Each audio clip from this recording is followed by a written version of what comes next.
All right, good morning, everyone. We are thrilled to have you here at RampUp. We've got an exciting panel. I'm honored to be joined by Laura Desmond, an industry legend here. We're going to continue the theme of innovation. We think innovation and storytelling go hand in hand. Couldn't be more right. Yesterday, Scott got us kicked off with talking about how technology has fueled storytelling. Could not agree more. I think there's also something, though, that today we'll add, and hopefully we'll hear from our panelists, is there's also the role of people in that. People fuel technology. They want to hear great stories. And we've got 4 amazing brands, companies, that are going to help us understand how they're using technology to tell those stories that will capture people's attention and get them to lean in so we can grow their business more and more. So what do you think, Travis? Should we get it started? Let's bring them on stage. Let's bring them on. So introducing Omar from Rembrand, Steve from Google, Lynne from Microsoft, and Ryan from NBCUniversal. All right.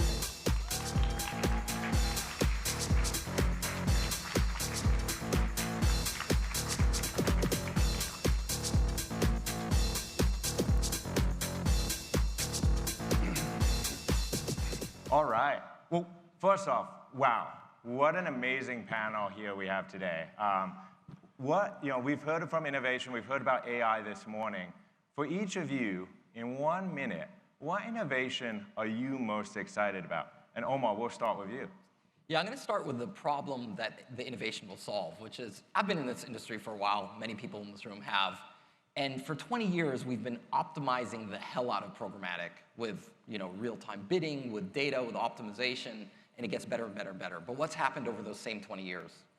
When most of the audience is going to go home tonight and this weekend, you're going to go home and click on watch Netflix, Amazon Prime, HBO. The titans of the ad industry who allocate $100 billion of ad spend are going to go home and pay money to avoid ads. You see a problem there? That's the innovation we are most excited about fixing. Making a solution where people can see the products in the content they love without interruption. And I think that's where we're going to get sustainability in the long run.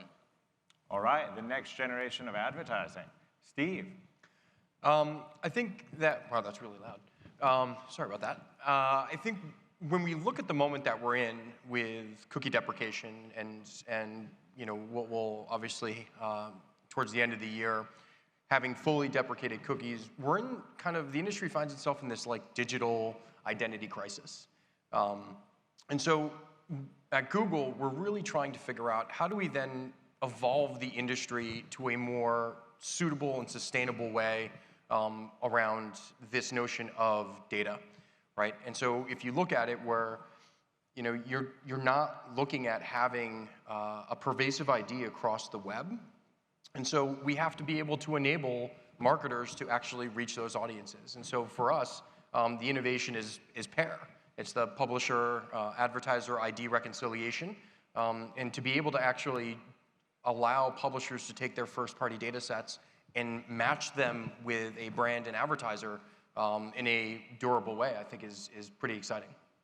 And we're going to deep dive into that. Lynne from Microsoft. Yeah, so at Microsoft, we believe that privacy is a human right. And so when we think about innovation, we really need it to be trusted by design. And so a couple of the innovations that we're really excited about, number one, are making our audience of over 1 billion authenticated permissioned users accessible to marketers in a really data-driven way. And we're also really investing a lot in CTV. So we're super excited. We just announced an expanded partnership with LiveRamp, clean rooms powered by Habu. And we're super excited about what those sort of CTV measurement clean room collaborations are going to look like. I think it can unlock a ton of value for marketers. So we're super excited about that. All right. Ryan, we have heard about changing how advertising works. We've heard about privacy and cookies, the topic of the year. We've heard about CTV and measurement. What are you most excited about? I will probably double-click on CTV, being from a television company. But maybe in a slightly different framework. I mean, what we're experiencing is the digitization of the TV platform, right? And our flagship property, Peacock, is sort of at the tip of the spear. But we have a large streaming footprint across multiple apps. some of you may have watched the Dolphins-Chiefs game on Peacock, and Peacock was a little bit late to kind of launch in the streaming wars, but it was the single largest live event ever streamed on a streaming platform. And that's given us massive scale now, about 85 million monthly active users on this digitized television platform. And what's really exciting about that within it is the automation and addressability that's now available in quote-unquote television. We're moving from a world where we used to use panels and target broad demos and measure GRP and reach numbers to a place where we can collaborate around data, do precision targeting, do performance measurement, and then offer automated access to that platform to a much longer tail of marketers that haven't maybe traditionally been in the TV space. So we're excited about all those things within the CTV platform. Laura, we've got some pretty amazing topics lined up. Should we deep dive into each of these? I think we should. Let's do it. All right. Who here wants to hear about third-party cookies? Show of hands. All right. Well, Steve, I think we have There weren't that many hands. That's not helpful. I think we have to broaden it beyond third-party cookies is what that means. So maybe as we dive into PAIR, we can talk about what that means. So maybe first for the audience, PAIR, you explained publisher-advertiser identity reconciliation. Maybe can you share a little bit of background on why did Google create this? You know, a little background of where the industry is going and the philosophy behind PAIR. Yeah, I think, so to kind of look at it as a macro level, right? When we're looking at the industry today, the industry we firmly believe going forward will need to be this technological cooperative, right? Where companies are gonna have to really rely on working with one another in partnerships and integrations across that.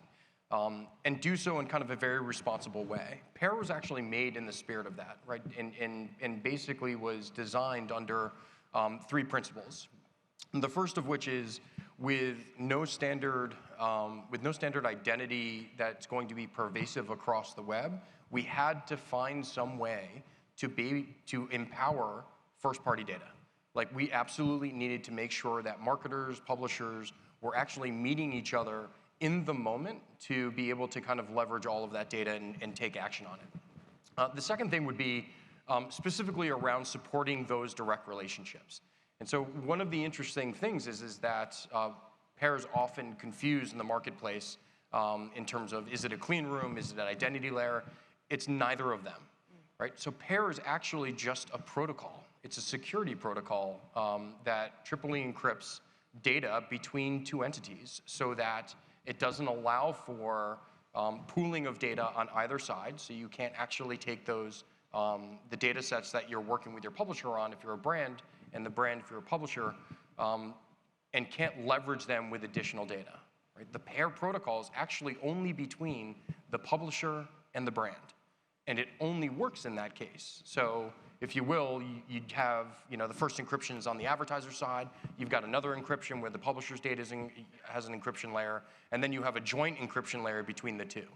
And so you can see kind of how that would securely do it. And the interesting about PAIR as well is it's an enabler, right? And so any publisher could use it, any brand can use it in any clean room that they choose. And so I think this is really kind of how we are planning in terms of activating great partnerships like LiveRamp, integrating additional technologies, as well as kind of getting the publisher and the advertisers and supporting those direct relationships. So PAIR sounds almost like you've merged clean rooms and connectivity together to create a better way to advertise. If you were to talk to the marketers here, what are some of the results they've seen? I think the big question on everyone's mind as we go to the post-signal era is, does what's replacing it work? Yeah, I'd say the industry has been pretty drunk on the cookie for quite some time now, right? And really hasn't imagined a world without it. And what's interesting is that the brands who have leaned into testing things like PAIR, what they are seeing is they're seeing as much as 4 times the performance that they had with cookies, and that shouldn't be surprising to all of us, right? The ways in which you're actually you're curating your first-party data, this has been going on for years for many of you, right? Many of you have taken great painstaking tasks in making sure that the fidelity of your data for your company is incredibly high. So now activating that data, it's actually not that surprising that the performance, in many cases, outshines kind of what you've been doing. I think we just have to get to a better comfort level. But it's our industry, and our industry is famous for doing things at the last second, which you and I were talking about. Yes.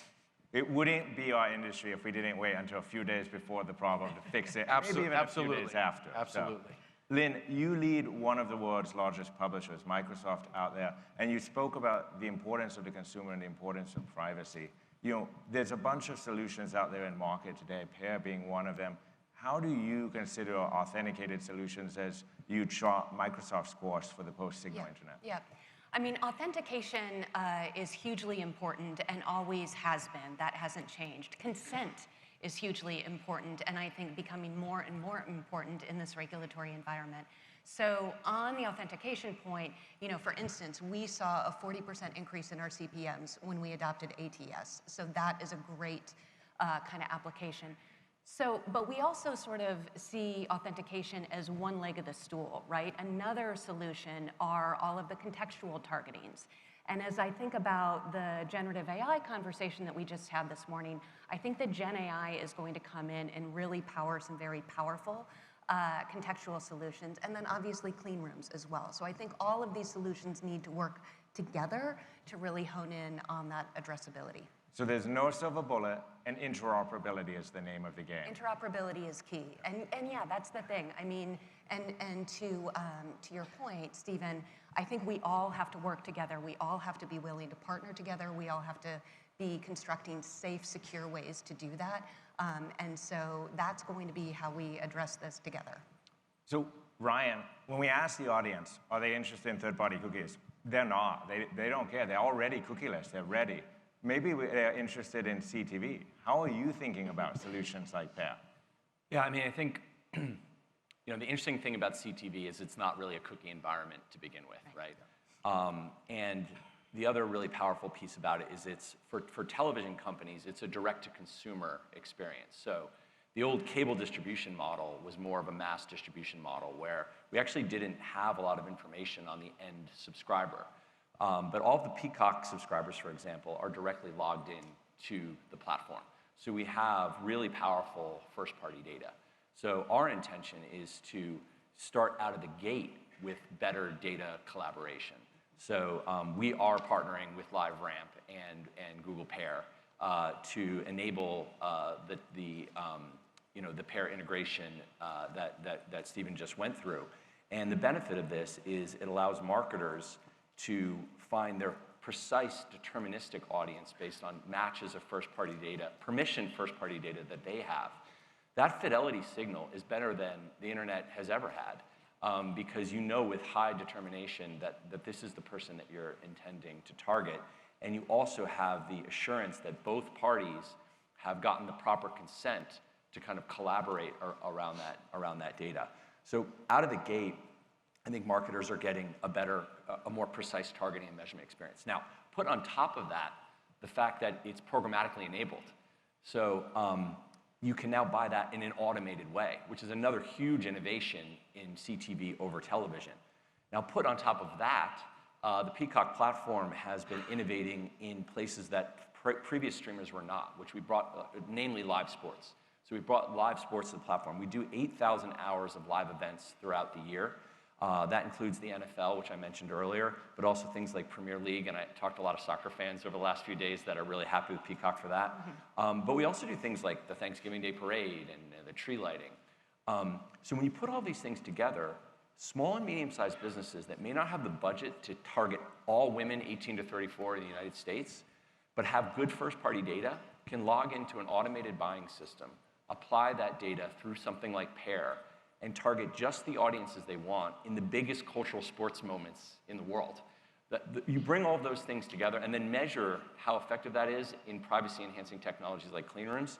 That's a really powerful combination that we think television is about to really transform into more of an always-on performance vehicle for the longer tail of marketers, not just that upper funnel reach vehicle for the biggest advertisers in the world. Great. All right, I'm going to throw a pass over to my friend Omar. So Omar, you are not just a student of the game. You founded 2 successful companies in the game, and you're on your 3rd. As you look at the world you're trying to build another successful company in. What's working, what's not? Yeah, great question. So you heard from my setup before that the whole problem we want to solve is not interrupting content, fusing into the content. So this has been done before, right? Classic product placement for 20 years. If you wanted to be in a movie, 2 years ahead, you negotiated to get into the movie. And then 2 years later, your product appears, and you might have spent $1 million or $10 million to do that. So we're now in a world where we can do that with software post-production. You produce the content, whether it's an influencer video or CTV or a movie. After it's been produced, you can put in, a bubbling. If you saw the video that Scott played in the keynote yesterday, you saw those examples. So massive shift from planning 2 years ahead to post-production, put different products in, maybe put Perrier for the same, video showing up in France and Liquid Death in LA. So this is a radical transformation. And the other thing that it changes is if you wanted to go into the influencer world today, what would you do? You'd ship your product to all these influencers, 4 to 6 weeks of negotiation back and forth, and then all of a sudden, you spend $100,000 and you get 2 videos. What you can do now is treat it more like programmatic media. You can place a buy, and all of a sudden your products appear in 50, 100 videos. And you can do this without a single contract with a creator, and it just shows up all over YouTube and TikTok. This is going to unlock so much dynamism as opposed to the other approach, and the consumers now don't get interrupted. So building on that, Lynne, question for you. This is something we've been spending a lot of time on at Smartly. Thinking about the role that the open web plays, social plays, CTV plays. How are you thinking about that at Microsoft? Yeah, it's a great question. I mean, that's one of the reasons we're so excited about clean room technology, because you can just bring it all together, right? And Ryan, to your point, some of the hottest types of media were never about third-party cookies in the first place, right? So it's important to bring it all together. But, I think we're also seeing a couple other trends in our industry that are going to impact this. Number one, we talk a lot today about cross-channel measurement and cross-channel optimization and activation. But I think that those silos are going to start to break down, right? Because we're seeing this shift more towards marketing outcomes, both for brands and for publishers. And so as we think more about outcomes and marketing goals and less about channel, that is going to change. And I do think that clean rooms and data collaboration will support that. The other thing that I think is really going to start helping and making a massive difference is the application of generative AI to these scenarios. So if you think about the power, we're already, at Microsoft, we've been building our Copilot AI capabilities into all of our advertising platforms. And so already we're automating campaign management and creative management. Well, think about what that's going to do for data and analytics and insights. So I think those industry trends are also going to shape that notion of cross-channel. That's great. So Yap, question for you. You noted, we've been talking about cookie. Did you just call me Yap? I called you Yap. Nice. Like it? No, I'm into it. All right. Yap. Yes, You noted this in your opening riff, which is, we've been talking about signal loss for a long time. We've been talking about cookie deprecation for a long time, and it is here. Yep. What's the biggest misconception you see marketers, agencies, the ecosystem make about cookies really going away? What's the biggest misconception? I'm not sure if it's a misconception. It's probably, well, maybe it is. It's this lack of urgency, right? We're at an inflection point in our industry, and it's a really cool moment, right? And if you really start to think about it, you're removing the identity spine from an entire industry in how we do business. Right? I work off an ad stack that's predicated on a third-party cookie. So when you think about this, right, meeting this moment it's monumental, because how often in your lifetime are you asked to rebuild an entire industry? Like, that's such a cool moment, and people are kind of, I think people are really resistant to that change right now, simply because, I think that there's a lot of unknowns out there. Right. but development of things like Pair, the proliferation of clean rooms and protocols that sit within them are really a necessity these days and should be tested repeatedly while we have cookies, so that you can baseline what you're doing today and then compare it with then the techniques and the methods of tomorrow. Right. And I think, yeah, people are just they're not really feeling that urgency, and it's concerning. Yeah.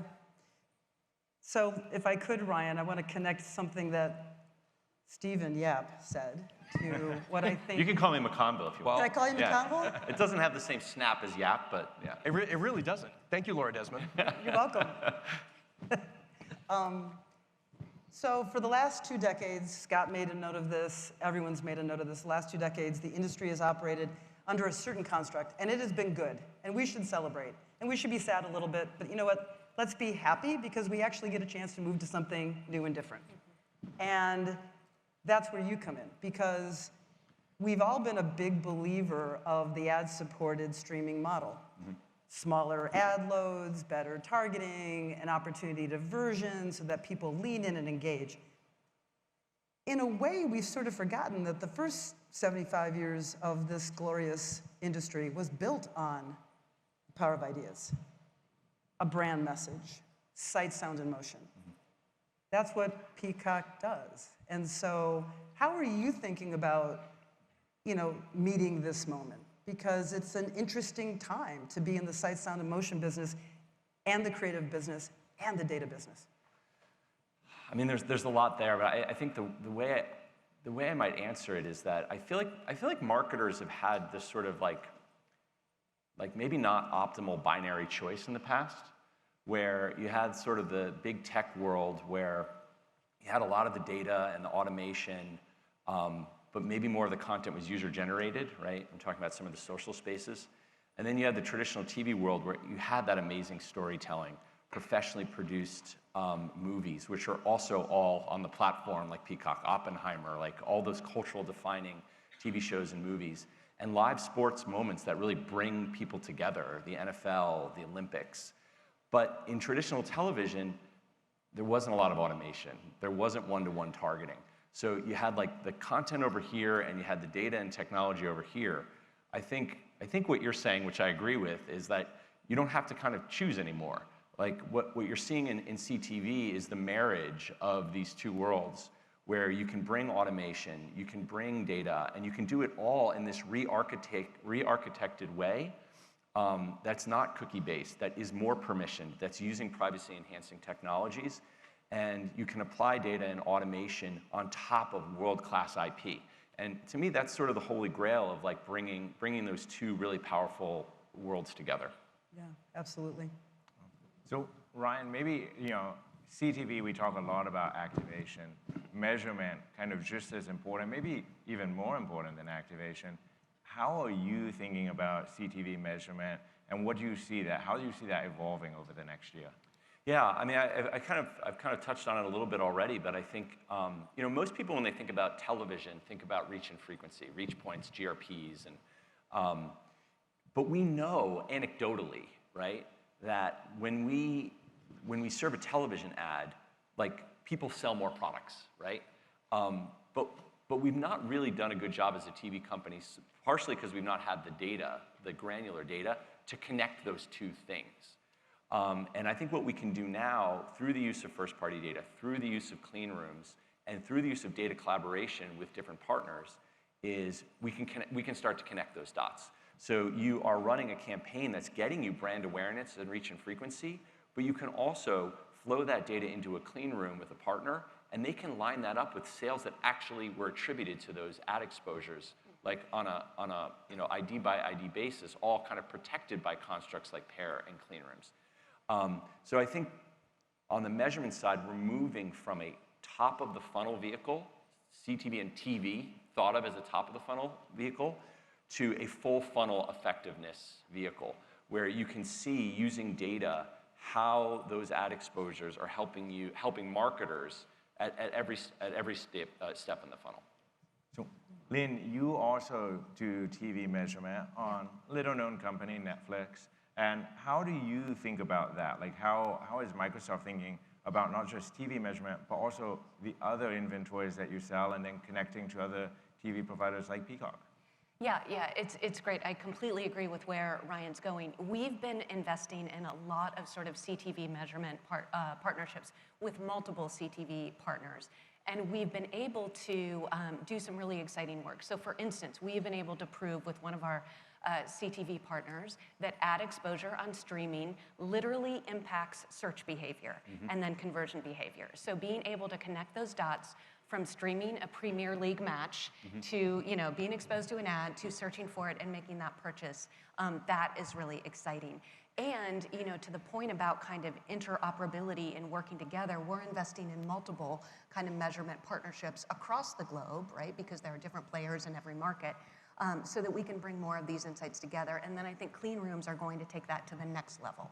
Perfect. And so Steve, we've talked about pair as an activation mechanism. How do pair and measurement play hand in hand? And like, how should a marketer be thinking about all of the great things that Lynne and Ryan are doing on the measurement side, but also the things you and Ryan are doing on the activation side? Yeah, so measurement has been and always will be kind of probably the toughest nut to crack for all of us within the industry. And again, I really want to double down on this concept of like partnerships and making sure that as we go forward in the new digital ecosystem, that we do place a very high value on working with other companies, right? Because look, like if you remove the identity layer, it makes measurement obviously that much more difficult because you don't have a common denominator that was the cookie, right? Where all the companies were in agreement on. So when you remove that, then you're actually starting to look at the industry from more of a portfolio play, right? And what are the different portfolios or what are the different solutions within that portfolio that you can then leverage to activate measurement? For pair in particular, we're committed to the use case on the measurement side and applying the protocol, the same protocol that pair has for audience activation to the measurement structure. Because it obviously is very important for both brands and the publishers to be able to actually report on how they're performing, what those exposures were, their high lifetime value. And I think we're going to get there probably much sooner than I think people expect, simply because of the advent of clean rooms and how just the high fidelity of data that's out there. Perfect. That's great. So Omar, let's talk a little bit about Rembrand. I think of Rembrand in a way taking advantage of UGC content, creator content, but it's also done within a frame of product placement. What do you see, and how do you see those two converging? Yeah, that's a really good question. I mean, most people think of product placement as this very bespoke thing, that there's someone outside of their ad group who does this thing and does these negotiations and shows up at a movie premiere. And that's not the model we're looking for. We're looking at this much more like media. Think of it as you're buying an IO and all of a sudden your brand gets integrated into content. And it doesn't just necessarily have to sit here. It could sit there and you notice this can has a smile on it. When you do things like with animation, maybe you can make the smile, more pronounced when someone says something funny. Like you really integrate it into the content. And if you can do this in a way where brands can just allocate it like they allocate media spend, now all of a sudden you tap into larger budgets, larger groups, and you can even connect it to audience. You can basically say, here's my brand, here's the audience I want, which creators hit that audience, so I can make my product appear in front of that audience. So very much like media, a lot less like bespoke product placement. No, that's great. And I will call you Steve now. Hello, Steve. You're just changing it up. It's... Trying to throw me for a loop. Well, I'm glad I haven't. In all honesty, why don't we know a lot about pair? And how can we find out more about pair? That's a great question. Thank you. Thank you. Yeah. So Pair's in an open beta right now. So we want to encourage all of our clients, all of the publishing community, to begin adopting. Obviously, Ryan just mentioned that they're adopting Pair as well. So there's plenty of information on it. You're obviously going through LiveRamp as well, who's one of our premier partners for Pair. So there are several different ways in which you can solicit that and get some more information about it. Can I answer that too? Yes, please. I think one way to do it is to talk to NBC about setting up a Pair deal in DV360, and really trying it and activating it on Peacock, which we're going to be bringing that to market shortly. The best way to learn more about it is to start to try it. I like that. I love that. I like that a lot. That's Learn by doing. Ryan, for the 100%. GSD your way through it. Yeah. So I think, unfortunately, we are running out of time. No surprise there. I think this panel could go on for a couple of hours. We have covered a lot of topics across the board. We've talked clean rooms, we have talked measurement, we've talked connectivity, we've talked signal loss, we've talked product placement, we've talked the next generation of advertising. For the folks in the room today, for each of you, what is one thing that you would leave them with that they could do today to take advantage of these technologies and lean into the wave of innovation? Omar. Yeah, I'll just say go to Rembrand.com, reach out to us, and we'll give you a demo. And also, I was asked to plug that we have a 2 p.m. AI-driven customer modeling panel, so come join us then and hear more. For me, I guess my call to action is lean in. Right? The change that we are currently undergoing within the industry actually happens with you all. All of you have a part to play. All of you have a part to play to rebuild this and do so in really meaningful ways. And so for things like Pair, start testing. Start testing privacy-preserving technologies and compare them to the cookie base that you're currently using before they go away. Because with data, this is not something that you should really wait to the last second for. So I guess my call to action is get involved. Yeah. I would pick up on that. I would say take a breath. This stuff is complicated, but I think every marketer needs to break it down and make it simple and actionable. So I would say write down your hypotheses about data and test them today, benchmark, while we have the third-party cookie data. Then write down your vision for what you'd love to see, what's your perfect scenario in a cookieless world, and then start testing those hypotheses one by one. We're going to get here together. We're going to get to that future together, but it's going to take a lot of experimentation, a lot of iteration. So just break it down into chunks that are quite manageable. I would just encourage, for any marketers in the room to think about CTV a little bit differently than you've thought about TV in the past, which is, I think, is sort of the theme that I've tried to emphasize here. If you have a campaign where you're trying to target precise audiences or drive app downloads or drive web visits, and you haven't traditionally thought of television as a place to do that, talk to NBCU about that, because I think in partnership with the people on this stage, we've put together the capabilities that allow you to utilize CTV as a platform that offers new capabilities from traditional television. Yeah. I think summarizing, this has been a fantastic panel, thank you. I think summarizing on behalf of all of you, if I could, we are at an inflection point. Trying to continue with the old is not going to get you better into this new decade. Data and technology are incredibly important, but don't lose sight of consumers who want to hear stories, who want engaging content. It's time to put creative back at the center. Use data and technology to fuel and power it, and don't be afraid to change. Perfect. Love that. Laura, this was a ton of fun. Ryan, Lynne, Steve, Omar, thank you so much. Thank you all for joining us, and I hope you join us in some breakout sessions.